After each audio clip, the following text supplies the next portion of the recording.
Okay, so I hope at this point you guys are, you know that Yerushalmi basically off by heart. So let's look at Yerushalmi. So where we had left off in the Bavli, we had noted that the Bavli made three assumptions. And for the Bavli, it required all three assumptions to forbid blowing the shofar on Shabbos midoraita. And because the Bavli was not willing to accept all three, it opts instead for understanding the prohibition as being rabbinic, being Gzeira derabba, the concern of carrying Arba Amot Birshut Harabim. But within the Deoraita, so what were the three assumptions, at least, that the Bavli made in order to make its claim? Let's just review where we were. That Zichron Trua was an Isser. Right. One is that the only thing that would prohibit, the only justification to distinguish between Shabbat and Chol is an Isser, right, which is derived from Trua Zichron Trua. That was assumption one. Assumption two is that Isser must rise to the level of Malacha, right? And the third is that it makes no sense that if something is Asr for it to be different between the Mikdash and Mikdash and the and outside and the Gulin. Okay.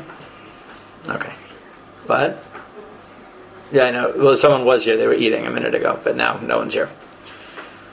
You want to say hello? You don't have to say hello. Okay, fine. So before we even look at the Yerushalmi, which of those three assumptions would you guess, before looking at the Yerushalmi, would you have guessed that someone who wants to prohibit blowing the shofar deoraita outside the mikdash and permit it in the mikdash, right? Which of those three assumptions is most difficult to challenge, and which of them is easiest to challenge? So let's go one by one. How likely is it that anyone believes, or either Talmud believes, let's say, that blowing the shofar is a malacha? Right? How likely is that? Pretty likely. Is it? Why would you say it's a malacha? Give me a good piece of evidence why. Well, if you want to claim that it is a malacha, good. So give me a proof. Why would you think it's malacha? What would support that thesis? That it's mitakin. So Gavi is already sensing the problem, right? Is that in order for it to be a malacha, you've got to give me one of the malachot that it is. Because we know it's not its own malacha, because, remember, both the Bavli and the Yerushalmi are interpreting, right? They're interpretive texts in the end of the day on the Tanaitic layer, right? The Mishnah is pretty clear. If you've ever learned the 7th parak of Shabbat, you know that how many malachot are there? 39. And are any of them tokeya? No. None of them are. So if you wanted to say it's malacha, so then you have to find a malacha that it's in, right? Now, what malacha that is not obvious at all. I can't. Nothing comes to mind, right? Makav patish, sure, because anything can be makav patish, literally, right? The Yerushalmi's position is exactly that literally anything can be makav patish. That is the way the Yerushalmi frames it. Makav patish is the final hammer blow. Sorry. Yes, Adam. Yeah, Adam. Yeah, go.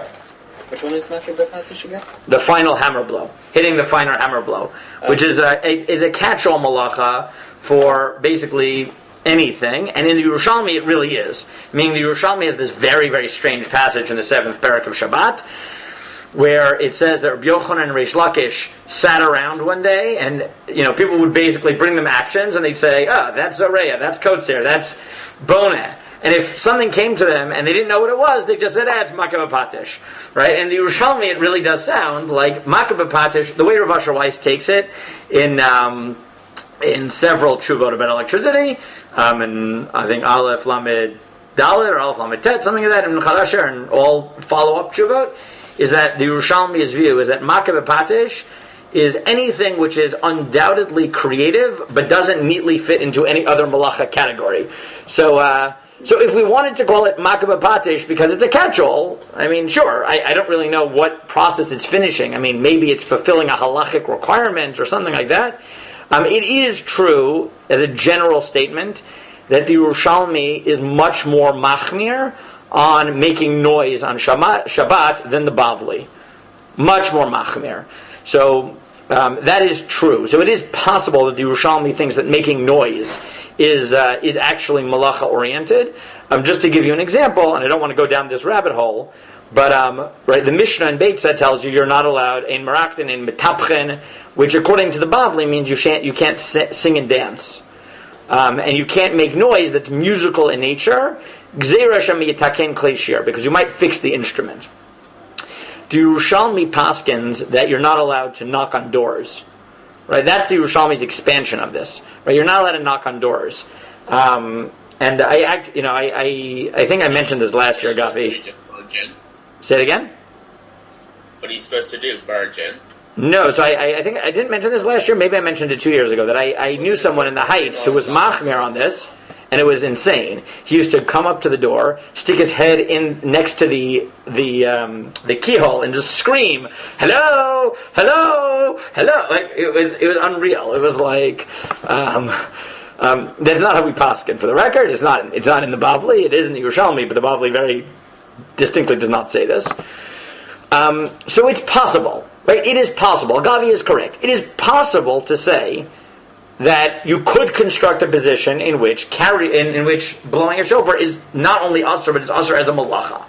But it's going to take a bit of mental gymnastics, because the Mishnah is quite clear, and unless the Gemara has a fancy interpretation that shoves it into a pre-existing malacha, or has some breita that allows it to have a 40th malacha, it's unlikely that it is a malacha, right?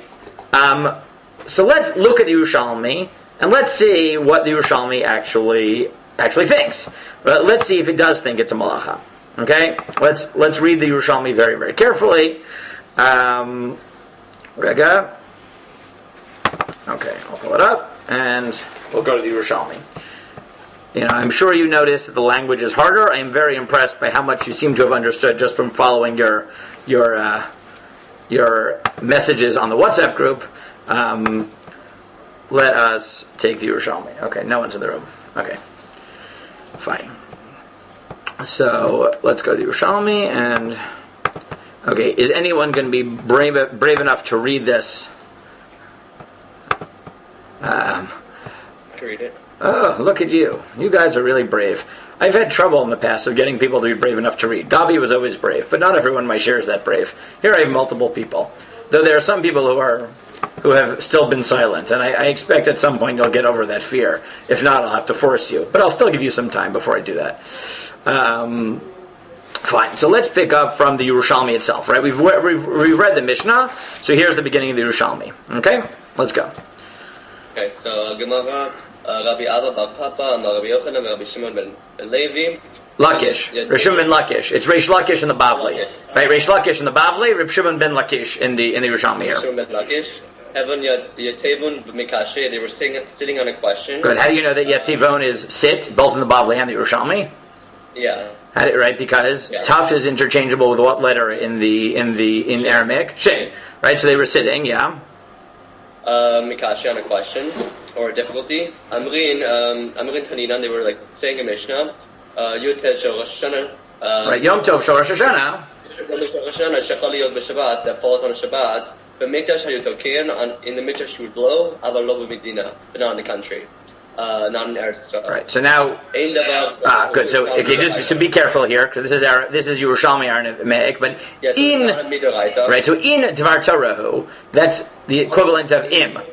Right. I know you could get very confused here, but in Yerushalmi, in Dvar Torahu is the equivalent of saying im Dvar Torahu. If it's biblical.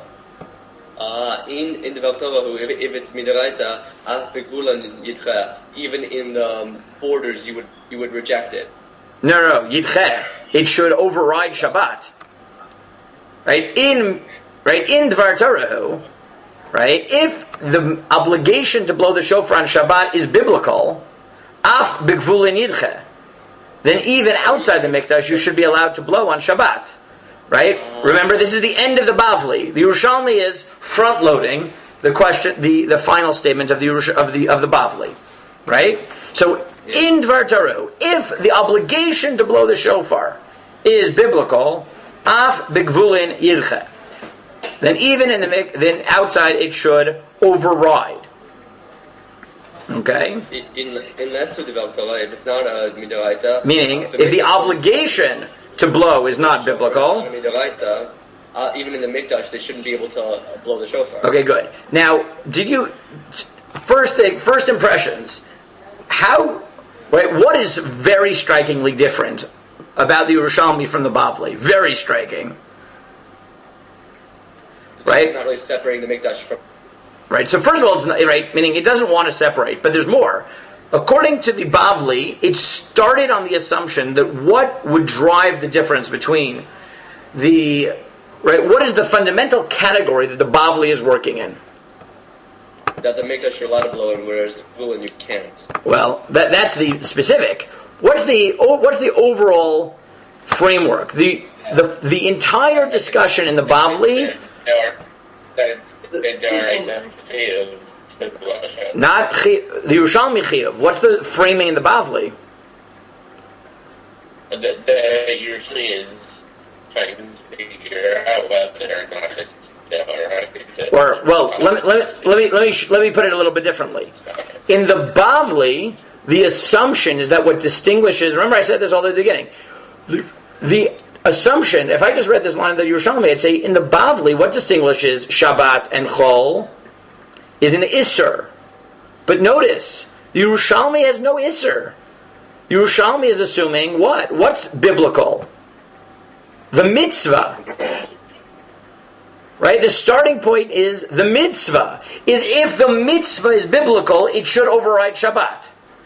If the mitzvah is not biblical, then it should not override Shabbat. Neither in the mikdash or outside the mikdash. In the Bavli, it's the Isser shouldn't be different between the mikdash and Vulin, but the framing is the Isser, not the mitzvah. Yeah, Ezra, go. But doesn't the use of the word yidcha, like the past that it overrides, implies that there is like an isser there? Correct, 100%. Right? I mean, the Yerushalmi is starting with the assumption that it's usser, right? With the assumption that it's usser, or should be usser, and then saying, right, if there's a mitzvah that could override the isser, it should override everywhere. Right? But the starting point is, maybe there's an Isser. We don't know what that Isser is. But if there's an Isser and there's a mitzvah, the mitzvah should override whether you're in the mikdash or not. Right? Meaning, it assumes an Isser, but remember, this is very different than the framing of the Bavli. The Bavli said if it's Usser, it should be Usser everywhere. The Yerushalmi says, who cares if it's Usser? If it's a mitzvah, it should override an Isser no matter where you are. Right? That's a radically different framing. Right? That's a radically different framing. The Bavli starts with, it can't be Usser. Because if it's Usser, it should be Usser everywhere. The Yerushalmi says, yeah, it's probably Usser. But who cares if it's Usser? As long as it's a mitzvah d'oraita, so then you could override the Usser wherever you happen to be. Right? Meaning, the Yerushalmi is in a different universe, right, than the Bavli. It's starting on the totally opposite extreme. So now, but we still don't know what Isser there is, why there should be a difference between Mikdash, because as of yet there is no difference between the Mikdash and Gvulin. Yeah, Yonatan. Are you saying that if there's a Deoraita mitzvah to do, that it would override any Isser that would stop it? So very good. So Yonatan's saying, does that mean any Isser? Well, maybe not. Right? Probably not any Isser, except there's a very important rule here, right, which is relevant, which is aseh, doche lo taseh. That whenever there's a mitzvah which by definition entails an Isser, so the aseh will always override that law, because they're definitionally in conflict. But it's not any, right, it's not going to be any mitzvah, and any avira, right, it's not always true, right, the exact parameters are super complicated.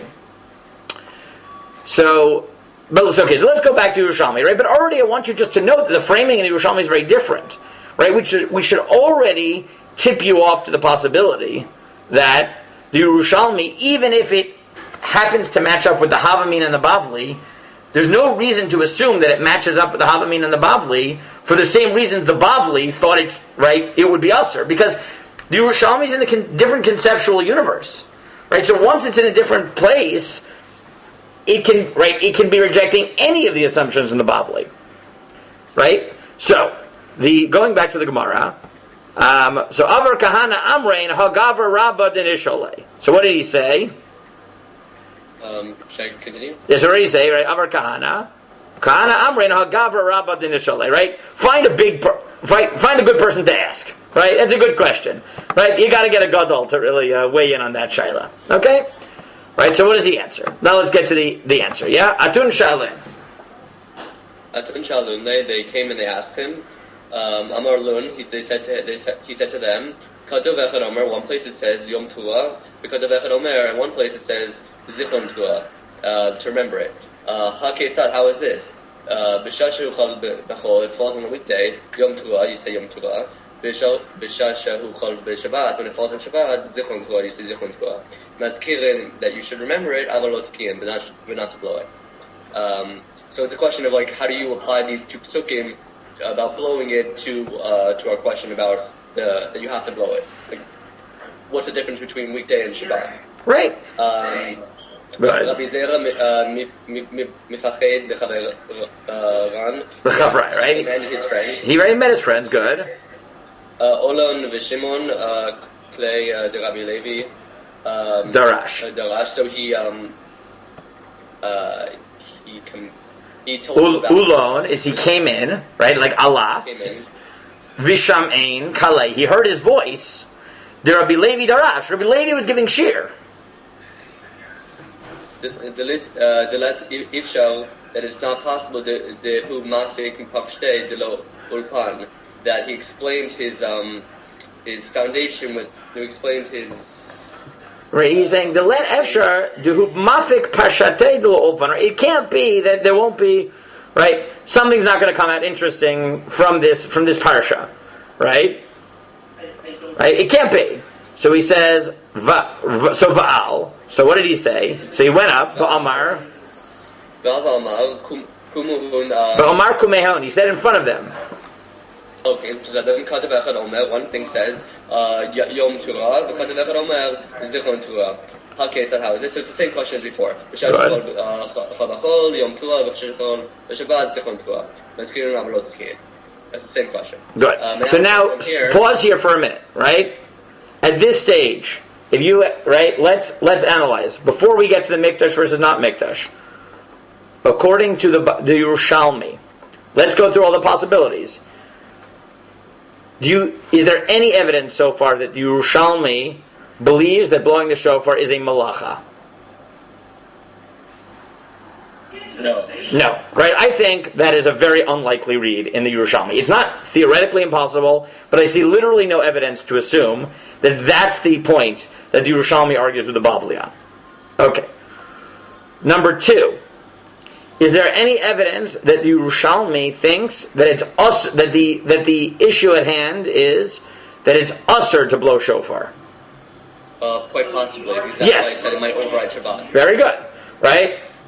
As Andrew notes, it's very possible that the Yerushalmi believes there's a lav, deoraita, right?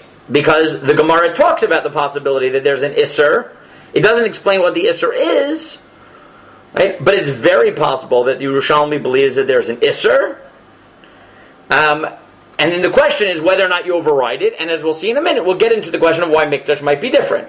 So that's very possible, right? Is it possible that the Yerushalmi isn't even talking about an isser at all? Yes. Yeah, that's good. So what might it be? It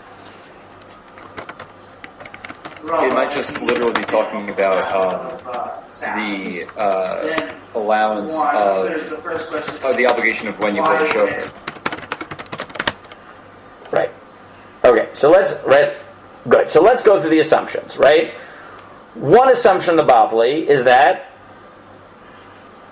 shofar blowing might be a malacha. Right. Could it be about Rosh HaShana being on Shabbat? About how Rosh HaShana is two holidays at once, so you might be allowed to have both holidays at once. Very good, right? So let's go through the assumptions, right? The first assumption of the Bavli is that if it's usher, it'd be usher because it might be a malacha, right? And therefore, right? If it is not malacha, then it is mutter, right? Right? It's either malacha or it's mutter, right? Those are the right Bavli's assumptions. In the Yerushalmi, I see no evidence of this at all, right? I see no evidence that the Yerushalmi thinks it's a malacha, unless you think that's the Isser, right?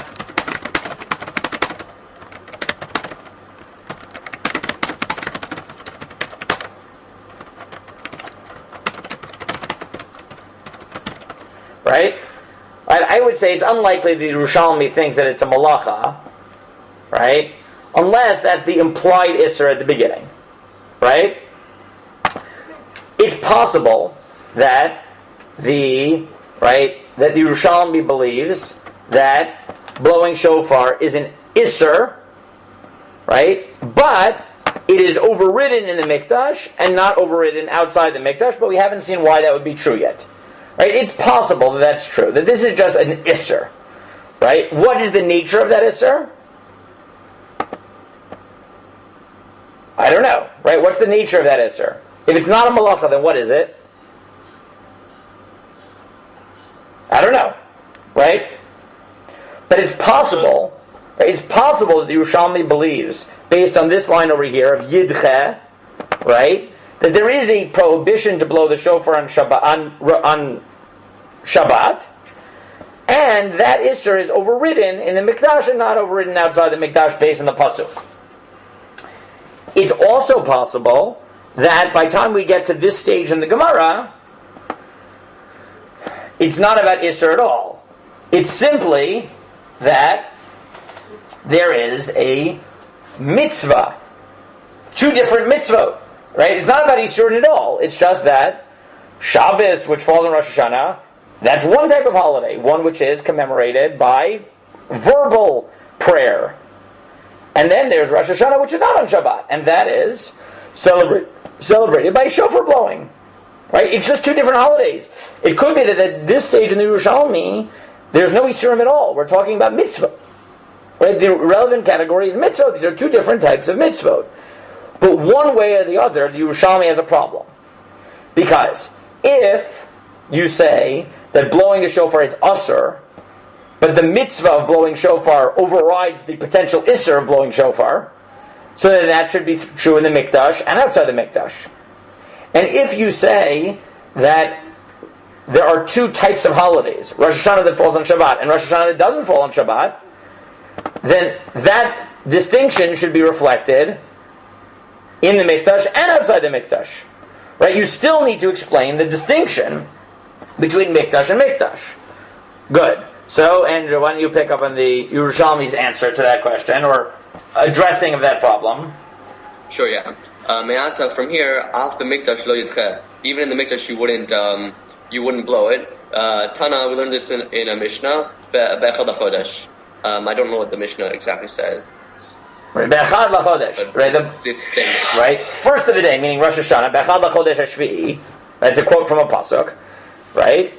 So me'ata afilu b'makom she'en yod'in shu be'echad lachodesh yidche. Right? Even in a place that they knew that you have to blow, they didn't blow because of a separate issue. Good. So this language is a little bit weird, right? It's a little bit weird. It's not 100% clear what it's saying. Sometimes you'll have this in the Yerushalmi. What I think it might be saying is, maybe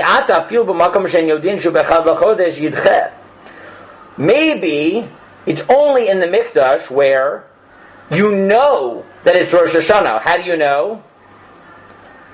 Because the Beit Din and all correct, because the Beit Din sits there. So you might think that outside the Mikdash, why are you not allowed to blow the shofar? Because you don't really know it's Rosh Hashanah. But in the Mikdash, because you really know it's Rosh Hashanah, you know it's Bevadai, Be'echad Lachodesh. So then you're allowed to blow the shofar. Right? Then you're allowed to blow the shofar. But then Rabbi Shimon Bar Yochai gives you his possibility, which is Tana Rashbi. What does Rabbi Shimon Bar Yochai tell you? He learned you should sacrifice in a place that they sacrifice sacrifices. Very good. Okay. Kumi Rabbi Yonah ve'chtiv. So he was talking to his other rabbis, and Rabbi Yonah said, ve'chtiv, and it's in the pasuk, ve'avarta shofar Torah b'chodesh hashvi, that you should blow the shofar on the 7th month. V'gomer, etc. Amarlun, he said back to them, Zo et ma'avir ba'artzachem, that this blowing should be in your land, ha'acheret, but in a different land, like in outside your Eretz Yisrael, lo, you should not blow it. Amrin, they said back to him, O nemag, or maybe we can say, Zo etem ma'avirim ba'artzachem, that you should blow in your land, ha'acheret, bein ba'aretz bein b'chol, there's no issue. I think that's what it's saying. Issue, sure. Okay, well, I'll push you on that in a minute. Fine. Okay. Amar Rabbi Yonah. Amar Rabbi Yonah, ilu havekativ taviru shofar ba'artzachem. If it would have said taviru, that you wait, I'm trying to see the difference. Shofar ba'artzachem, hayiti omer kan mit umacham achariba, elo b'chol artzachem. Kan riba makam achar pirate. Oh, since it said bechol artzachem, right, it's an inclusion. Exactly. I'm not sure what inclusion it's referring to. Right, meaning by Yovel you blow the shofar everywhere, and somewhere else, i.e. Rosh HaShana, you don't.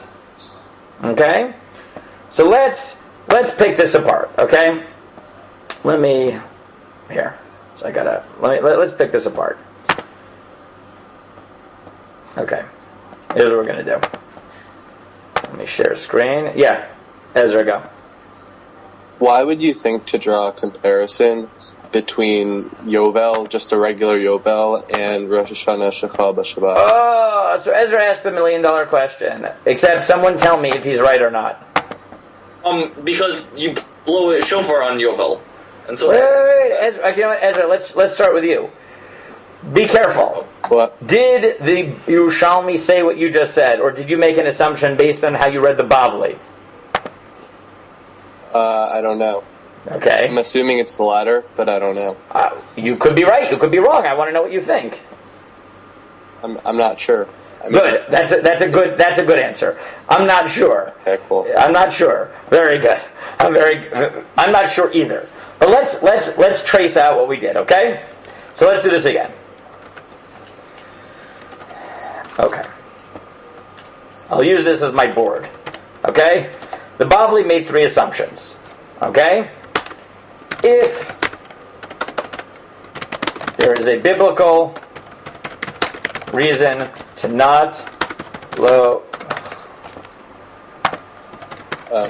the shofar on Shabbat, then, okay? 1, it is due to an Isser. 2, that Isser is a Malacha. And 3, there can be no difference between Mikdash and outside Mikdash. Right? Okay? Now, we know that the Yerushalmi, right?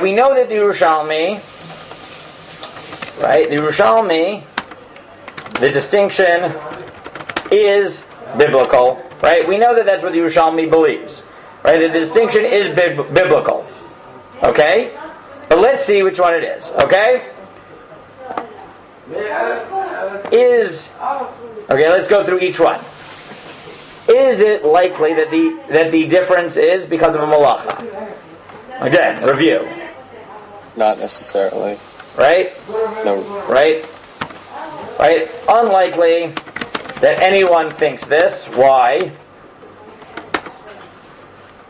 There's no malacha it fits into. Yeah. What malacha would it be? Good. Why is it not attacking clay? Why is it mitaking clay? You're blowing a shofar. What are you fixing? No one tunes a shofar.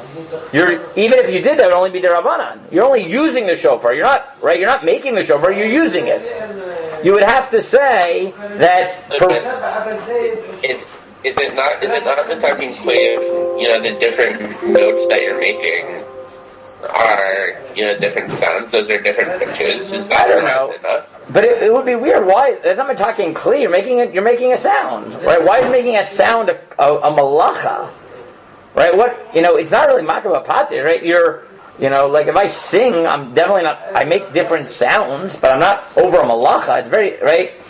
It'd be hard. It could be, right?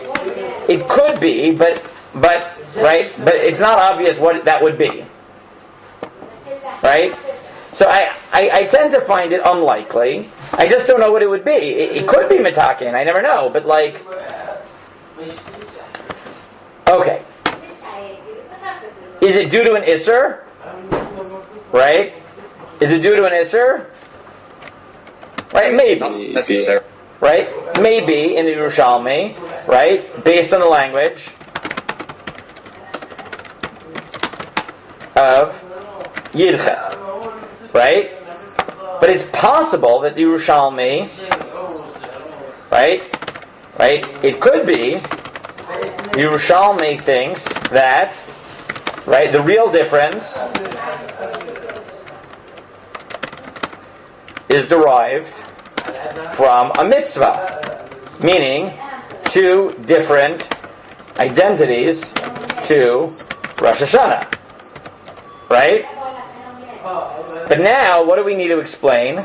We need to explain this. Right? We need to explain, the Bavli thinks there's no difference between in the Mikdash and outside the Mikdash. The Yerushalmi clearly thinks there is. Now, we need to explain what that difference is, both if the issue at hand is Isser, and if the issue at hand is Mitzvah. Right? Meaning, if there's an Isser, so first of all we got to figure out what Isser, right? Mm-hmm. And we got to figure out, right, why is that Isser only overridden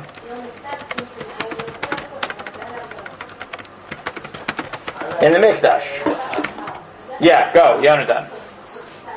Well, it seems obvious to me, according to the Yerushalmi, that the answer where they only knew what exactly what day Rosh Hashanah was in the Mikdash seems to be the only right answer. Because not only would that make sense for the Yerushalmi's language, where that was the reason that they only blew in the Mikdash on Shabbos, but also then by the Bavli with the takana of after the destruction of the Beit HaMikdash of blowing in either the Sanhedrin or Beit Din would also make sense because that was where the decision of when Rosh Hashanah was made. Good. So Yonatan thinks that right, the difference is right is based on an Isser, right? Biblical or rabbinic? Probably biblical, maybe rabbinic. Right? And the reason there is a difference is technical. Right? It needs to be the place where you know it is Rosh Hashanah. Right? And this is answer 1 in the Yerushalmi. Right? Okay, good. What about Reb Shimon Bar Yochai? Yeah, Ezra.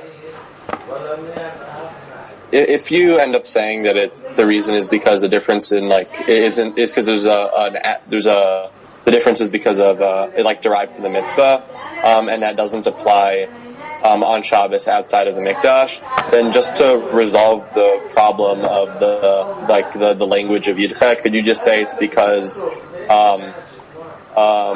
isn't it muktzah to use something that's for mitzvah? Right, so muktzah is derabanan. I know. So, but see, Ezra, you're onto $1 million position here, though. But you keep being influenced by the Bavli here, right? I'm just saying, just to resolve the problem of the language of that, because the reason you could, because it would still be a derabanan. That wouldn't explain why there's a difference, but it would just resolve the problem of the language.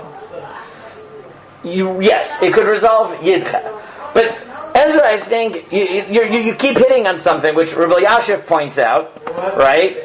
Which I think is much more extreme, right? What does he write? He says, "Ulechora." Look, this is Rabbi Yashiv. He says, "Lefi ze nimtze, the yesh gam chiluk ben shita da Bavli l'shita Yerushalmi. B'takana zo sheitken Yochanan Zakkai. The shitat Bavli b'tkir elu mikayim hamitzvah asay d'oraita. Uli Yerushalmi takana zu kol ikar chiyuvan midrabanan zeicher lemikdash." What does he say? Right, Rabbi Yashiv says, look, he says, wait. The difference is between Shabbat and Chol is mitzvah, which means what? Right? On Shabbat, there is no mitzvah, according to the Yerushalmi, to blow the shofar outside the mikdash, right? At all, right? Mm-hmm. But, and therefore, what does he say? When Rabbi Yochanan Zakkai said of his takana to blow the shofar, remember in Yavne, he's making up a mitzvah, right? It's not that it's right. There's no mitzvah at all. It's not a mitzvah d'oraita at all, right? Because according to him, if you're not in the mikdash on Shabbat, there is no mitzvah to blow, right? According to the Bavli, biblically, you have to blow the shofar. Rabbinically, you're not allowed to. But where there's a beit din, you're allowed to. The Yerushalmi is the opposite. On Shabbat, there is no mitzvah to blow the shofar, right? There's no mitzvah to blow the shofar if you're not in the mikdash. So the takana is what? Is to blow the shofar, even though you're not mekayim a mitzvah biblically at all, because it's Rosh HaShana Shechal Yot B'Shabbat, not in the mikdash. Mm-hmm. Right? But now we really got to explain the question is, wait a second. If there's a difference, if the reason that you blow the shofar on Shabbat, you blow the shofar not on Shabbat is because of a mitzvah, and the reason you don't blow the shofar on Shabbat is because it is right. You blow the You blow the shofar. Right, you don't blow the shofar on Shabbat is because it's a different type of Rosh Hashanah. Then what do you need to explain? Why? Why? Which? According to Yerushalmi, which question is left very much unanswered? Why is there a difference between the two? It's more than that. It's not just why is there a difference. Why is there a mitzvah in the mikdash? Right? Meaning, if Rosh Hashanah that falls on Shabbos is a different type of a holiday called Zichron Trua, then why suddenly in the mikdash, even on Rosh Hashanah Shechal Yot B'Shabbat, do you actually blow the shofar? It's a different type of day. It doesn't require shofar blowing. So then why do you blow the shofar? Right? Where does the mitzvah come from? And what seems to be the answer of the Yerushalmi? V'kraftem b'makom. Very good. Remember that pasuk we started with the Ramban? Right? Remember the Ramban's pasuk? I said it'll become important later. Right? Bamidbar Yud Yud, that you blow the shofar when?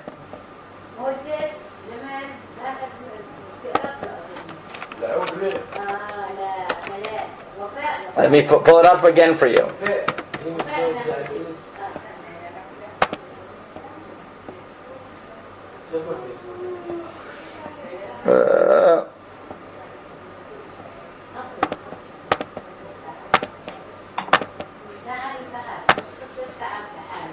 Right? Someone read the pasuk. Ezra, read the pasuk for me. Pasuk Yud, here.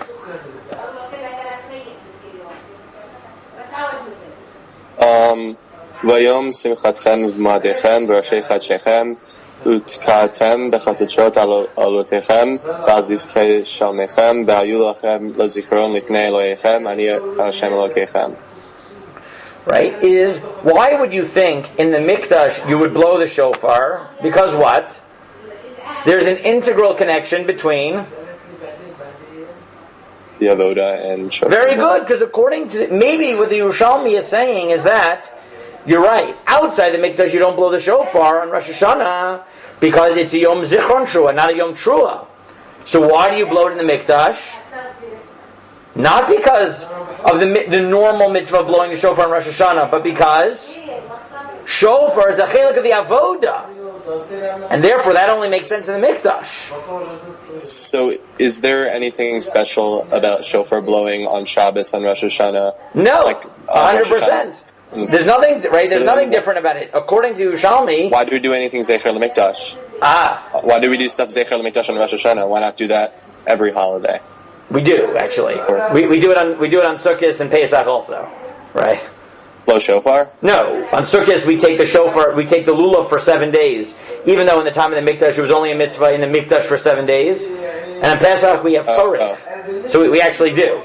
But is there anything special about, like, if they blew shofar all the time in the Mikdash, then why do we specifically? Why was there a takana to do that Zeichel Mikdash specifically on Rosh Hashanah? Good. No, not Zeichel Mikdash. So 1 second. Is there a special mitzvah on Rosh Hashanah to blow in the Mikdash? There is, except what pasuk is it based on? What pasuk is it based on? No, well, partially that one, combined with what drasha? The contrast between what? Between Yovel and Rosh Hashanah. That by Yovel there's a din of shofar b'chol artzachem, but in Rosh Hashanah, right? Shofar blowing in the Mikdash is unique. Right, so let's just for a moment look through what we have so far and let's organize it, right? According to the Yerushalmi, let's summarize what we've seen so far. Right? How many different ways do we have of explaining the reason that Yerushalmi thinks that there is a difference? So, possibility 1. Okay? Let's now put everything together. Possibility 1. Right?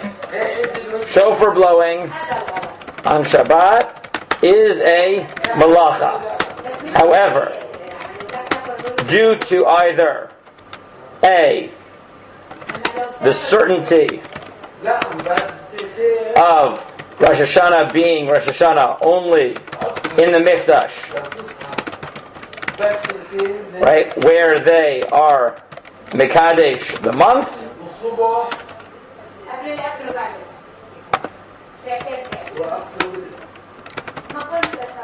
we only blow there, right? This is answer 1 in the Yerushalmi, according to Yonatan. Yeah? Good?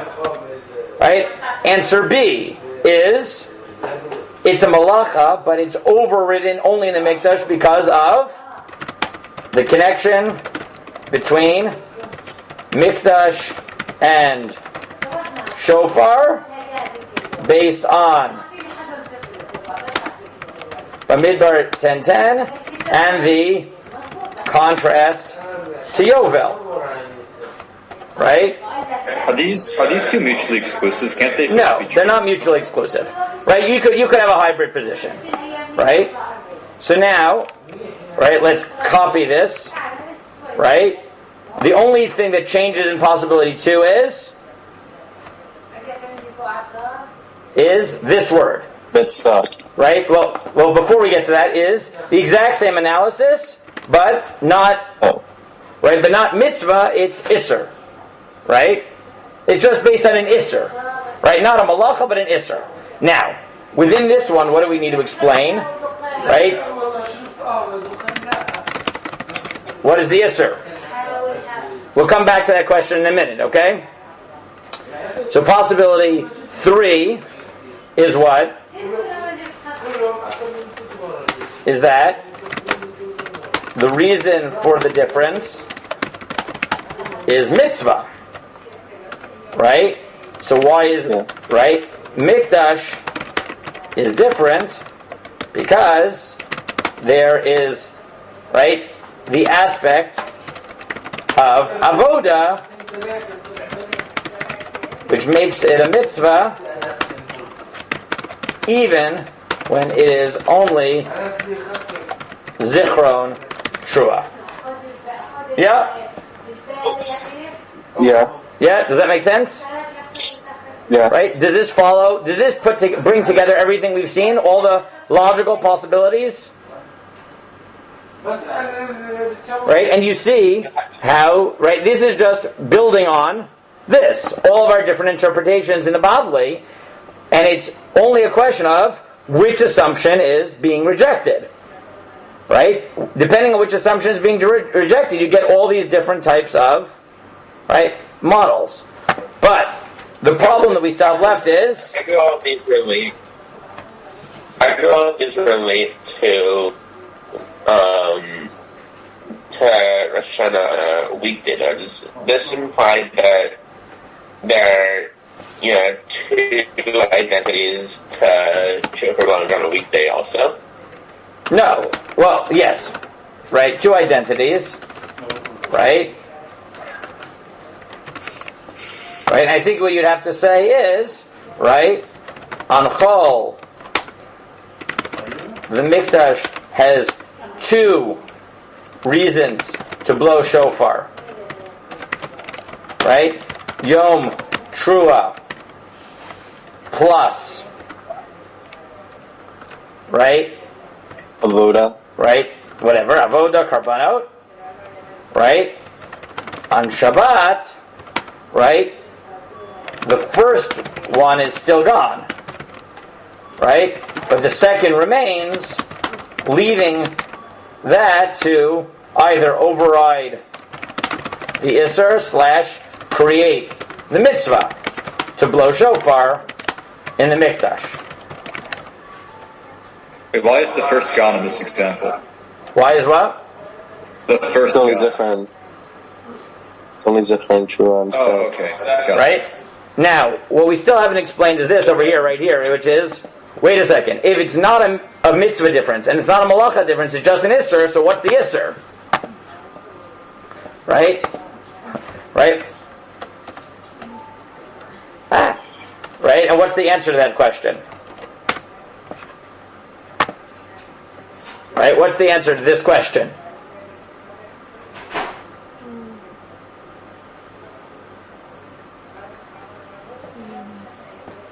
Oh. See, this is what you always got to pin down. It's very nice to just say it's an Isser, but then you got to figure out what Isser it is. So, it could just be, right? It could be, right? It could just be an independent Isser like Machamer, meaning there's an independent Isser called blowing the shofar. I don't know. It is what it is. I don't know. That's what it is. Now, the Rav suggested, and this is quoted in by Rav Shechter, we don't have so much time, so I'll throw it out and maybe we'll explore it more next year, is, and this requires knowing a lot of Yerushalmi, but I'll throw it out quickly, is the Rav makes the following chiddush. Shofar has a din of tefillah, right? Tefillah, according to the Bavli,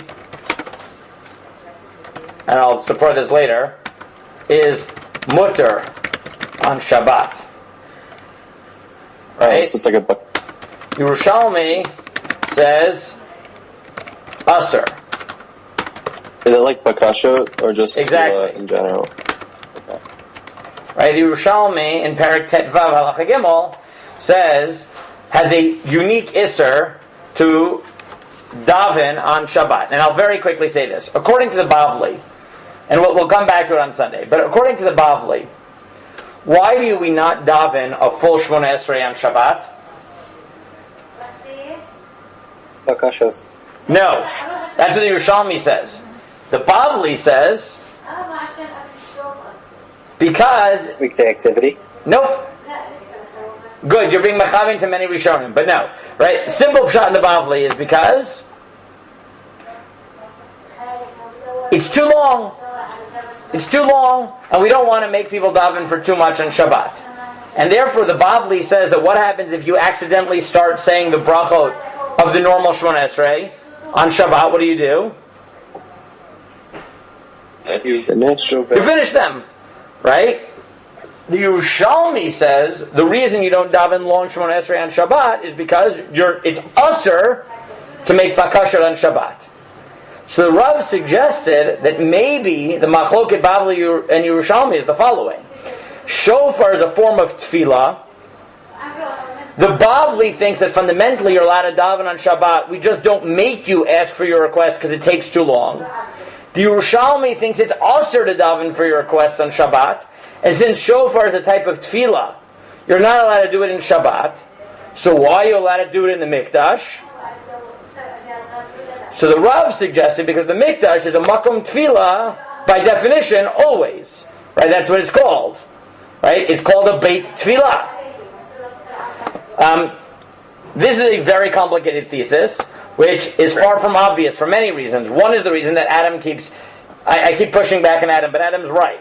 Is that despite the fact that there seems to be Machloket Bavli and Yerushalmi on this, many Rishonim equate the Bavli and the Yerushalmi. Right? Major Rishonim, like the Rambam, and Rashi, and the Ol Moed, and, major Rishonim, which would throw a monkey wrench into this whole analysis. But what we got to come back to then on Sunday, I guess, is this question: is if it's just a difference of Isser, what Isser might that be? We'll come back to the Rav's thesis and whether it's actually compelling. I held back on actually giving you the sources to read inside on figuring this out, just because I would rather you focus on the main issues and me run through it. You can see that just for myself, I put together a brief overview of this, and it is 11 pages, just on whether this thesis makes sense. I have my doubts as to whether the Rav is correct, for 11 pages worth of reasons. But I don't want to overwhelm you with the sources, so I never gave you this source sheet. Okay, but at this point, what we have successfully done, and we'll stop here, is we've outlined all the different things that the Yerushalmi might mean. Right? It might be that it really thinks it's a malacha, but it disagrees with the Bavli and thinks a malacha can be overridden. It might think the same thing, but based only on an Isser. Or it might be completely different. It might be that the difference between Shabbat and not Shabbat, according to the Yerushalmi, is about two different mitzvot. And the reason that in the Mikdash you blow the shofar even on Shabbat, even though it's a Yom Zichron Trua, not Yom Trua, is because of the other pasuk that shofar integrates into the avoda, right? And that's the contrast between Yovel and Rosh Hashanah. And again, as we noted quickly from Rabbi Yashiv, one of the nafkaminas to this is that according to the Bavli, fundamentally there's always a mitzvah to blow the shofar on Shabbos, and it's just that we prohibit it outside the Mikdash, and that makes sense. The Rabbi Yochanan ben Zakkai said, but when there's no Beit HaMikdash, we'll waive the Isser also where there's a Beit Din. But according to Yerushalmi, you get a much bigger chiddush, which is that there's no mitzvah to blow the shofar anywhere midin Yom Trua. The only mitzvah on Shabbat that's possible is avoda, and therefore the fact that we blow in Yavne is a huge chiddush because we're making a mitzvah that literally fulfills no biblical value whatsoever. Right? We're not leaving a biblical value and waiving a derabanan isser. We're creating a derabanan mitzvah that doesn't exist in order to commemorate the Mikdash, which we do sometimes. But that's a very, very different thesis than what you have in the Bavli, which is you're makayim the mitzvah d'oraita by blowing on Shabbos. It's just that we waive a derabanan isser. It's we create a derabanan mitzvah outside the Mikdash once the Beit HaMikdash is destroyed. Okay, I hope that was clear. But as you see, I see you're laughing. I hope it was clear, right? But as you see, right, all these possibilities only emerge from a very close analysis of the Bavli, right? If you realize all the assumptions of the Bavli, you realize all the possible assumptions the Yerushalmi might be rejecting, right? Which leads to these possibilities. Okay, it's already after 12, so we'll stop there. We'll do a quick review of this, I guess, on Sunday, and then we'll try to tease out the Rav's position. I don't want you to kill yourself on those Makara, because there's a lot of them, so I'm not even giving you that source sheet. We'll look at the key sources, and I'll develop the thesis with you on Sunday. In the meantime, focus on the other two questions that I already sent you sources on, which is, if you do blow on Shabbos within the world of the Bavli, are you Makayim the mitzvah or not? And Rami's question, which is the Taz's question, which is, once we're worried about you carrying on Shabbat to fulfill a mitzvah, why do we only prohibit some mitzvot and not all of them? Right? Those are the two questions that I've sent you Makarat on. Let me send this in the chat just so you have it. And make sure that this is clear, because I know it's confusing. Hopefully, did I run out of space? Yeah. Okay, Anchal, here's the end of that. You sent it on the WhatsApp chat? Yeah, I'll do that. I can do that, I guess, later. Yeah, I'll try to do that later. That would be easier. Yeah, okay. I will try to do that later. I can definitely send a picture of it now, but I would need to transfer it to my phone. But I'll send a picture now.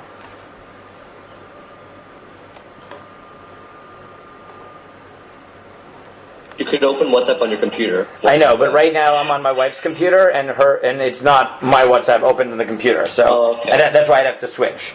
Right? I know how to open WhatsApp on my computer. I just got to switch the phone that is connected to this computer. Okay?